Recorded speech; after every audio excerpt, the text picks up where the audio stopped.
आज की क्लास में सभी का स्वागत है। आज हम पढ़ेंगे heteronuclear atomic orbital. Heteronuclear atomic orbital में आपके CO और NO दो सिलेबस के अंदर हैं। तो इसके अंदर किस प्रकार का अपन ने उससे पहले पढ़ा H2N2 O2, वो होमोन्यूक्लियर थे, ये हेट्रोन्यूक्लियर मतलब इसके अंदर दो अलग अलग मॉलिक्यूलर हैं। The electronic configuration of the carbon and oxygen atom his, carbon का इलेक्ट्रॉनिक विन्यास है 1s2 2s2 2p2 and oxygen का है 1s2 2s2 2p4। The CO molecule has the electron of K cell do not part the formation of the molecular orbital। The 4 electron carbon 2s2 2p2, यहाँ पर 1s वाले को अपन K कहते हैं, जो उसके अंदर भाग नहीं लेते हैं, तो उसको अपन हटा देते हैं। तो कार्बन के अंदर हो गया 2s2 2p4 and 6 electron, oxygen के अंदर हो गया CO ऑक्सीजन में है 2s2 2p4, 4 electron and 6 electron, total 10 electron are the involve और the formation of the molecular orbital.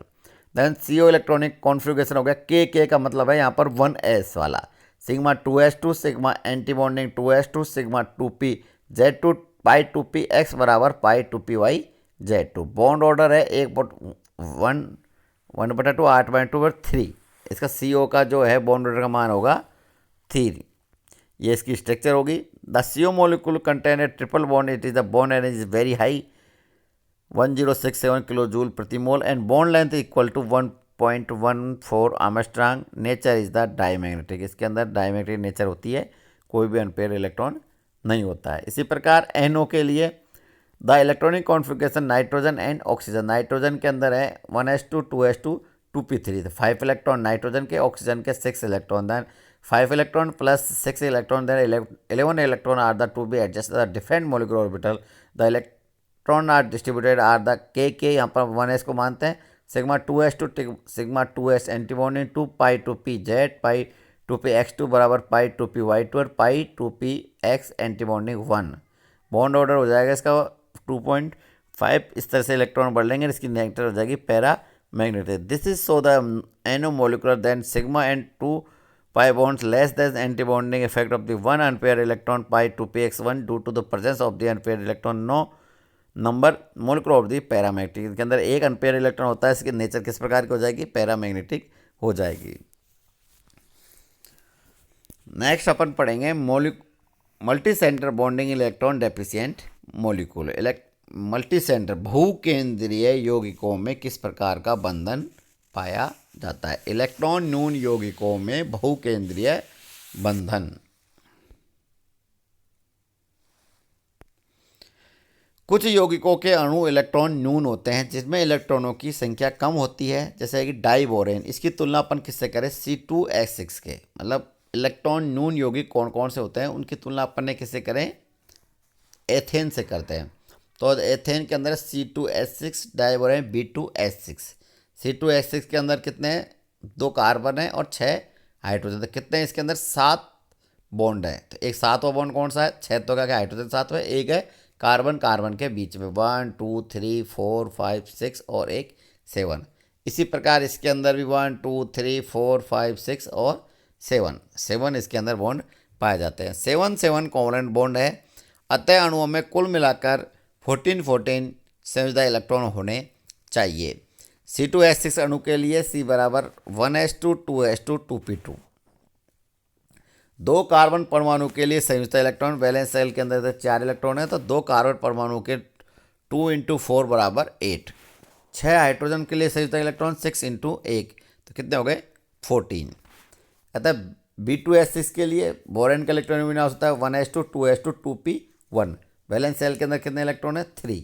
तो 2 बोरेन परमाणु के लिए संयुक्त इलेक्ट्रॉन 2 × 3 बराबर 6 और 6 हाइड्रोजन के लिए 6, यहाँ 12, यहाँ पर कितने हो गए 14। तो ये इस तरीके से डाइबोरेन में 2 इलेक्ट्रॉन कम है।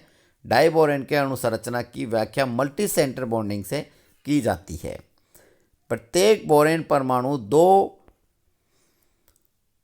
हाइड्रोजन परमाणु के साथ सिग्मा बॉन्ड बनाता है। अब प्रत्येक परमाणु के पास एक इलेक्ट्रॉन बचता है, 2 हाइड्रोजन कक्षक शेष रहते हैं। ये डाइबोरेन संरचना है। इस प्रकार से एक सेतु बंध बनाए जाते हैं जिसको कहते हैं 3 सेंटर 2 इलेक्ट्रॉन। कहते हैं ना, 3 तो सेंटर है, एक BHB और BHB, ये 3 सेंटर 2 इलेक्ट्रॉन तथा डाइबोरेन के अंदर 2 प्रकार के बॉन्ड पाए जाते हैं, 2 सेंटर 2 इलेक्ट्रॉन और 3 सेंटर 2 इलेक्ट्रॉन। 2 सेंटर 2 इलेक्ट्रॉन कौन से हैं? जो B और H, ये है B और H, B और H, ये B और H, ये और B और ये BH, ये तो है 2 सेंटर 2 इलेक्ट्रॉन। और ये है BHB, BHB, ये है 3 सेंटर 2 इलेक्ट्रॉन, इसको बनाना बॉन्ड भी कहते हैं। इसकी केले जैसी इसकी आकृति होती है, इसको बनाना बॉन्ड भी कहा जाता है।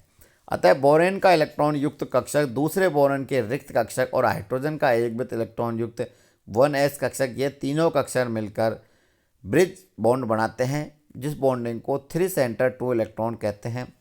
3 सेंटर 2 इलेक्ट्रॉन बॉन्ड को बनाना बॉन्ड भी कहते हैं। ये इसकी स्ट्रक्चर पाई जाती है। अब नेक्स्ट है bond energy and bond strength. एक कोवेलेंट बॉन्ड में बनने के लिए कुछ एनर्जी रिलीज होती है, क्योंकि परमाणु एक स्थायी विन्यास में आकर अणु बनाता है, और एक कोवेलेंट बॉन्ड बनने के लिए निकली एनर्जी बॉन्ड एनर्जी कहलाती है। बॉन्ड एनर्जी 2 प्रकार की पाई जाती है। एक पहली जाती है डिसोसिएशन एनर्जी, दूसरी पाई जाती है बॉन्ड एनर्जी। डिसोसिएशन एनर्जी गैसीय अवस्था में एक बंध को तोड़कर 2 उदासीन मूलकों में वियोजित करने के लिए आवश्यक ऊर्जा को डिसोसिएशन एनर्जी कहते हैं। अपन एक को जैसे HOH, इसको अपन ने तोड़ा, अगर पानी के जो मॉलिक्यूल को तोड़ा तो किसमें हो गया HO रेडिकल और H रेडिकल, इसकी एनर्जी हो गई 118 किलो कैलोरी प्रति मोल। तो डिसोसिएशन एनर्जी का मान कितना हो गया H2O के लिए 118 किलो कैलोरी प्रति मोल। अब एक HO जो रेडिकल था वो वापस टूट जाता है O रेडिकल के अंदर और H रेडिकल के अंदर, तो इसके लिए डिसोसिएशन एनर्जी का मान हो जाएगा 110 किलो कैलोरी प्रति मोल। गैसीय अवस्था में जल के अणु के पहले HO बंध की वियोजन ऊर्जा 118 किलो कैलोरी और दूसरे HO बंध की वियोजन ऊर्जा का मान 110 किलो कैलोरी प्रति मोल होता है। बॉन्ड एनर्जी किसी अणु के विभिन्न बंधों की वियोजन ऊर्जाओं का औसत उसकी बॉन्ड एनर्जी कहलाता है। मतलब इनका सबका औसत, जैसे H2O के लिए अपना बॉन्ड एनर्जी का मान निकाले तो उसकी जो डिसोसिएशन एनर्जी कहाँ था, जहाँ तक वो टूट सके। मतलब H2O HO रेडिकल और H रेडिकल के अंदर टूटा, फिर वापस किस में टूटा O रेडिकल व H रेडिकल, तो इन दोनों का औसत क्या कहलाएगा बॉन्ड एनर्जी। तो जल के प्रथम डिसोसिएशन एनर्जी का मान 118 किलो कैलोरी तथा दूसरे बंध की वियोजन का 110 किलो कैलोरी, दोनों का औसत 114 किलो कैलोरी प्रति इसकी बॉन्ड एनर्जी कहलाई जाए। द्विपरमाणुक अणु डाई एटॉमिक मॉलिक्यूल के लिए डिसोसिएशन एनर्जी तथा बॉन्ड एनर्जी का मान एक ही होता है, क्योंकि इन अणुओं में केवल एक ही बंध पाया जाता है। कि डाई एटॉमिक के लिए जैसे जिसके अंदर 2 ही हों तो उसके एक बार ही टूटेगा, तो इसलिए डिसोसिएशन एनर्जी और बॉन्ड एनर्जी का मान समान पाया जाता है।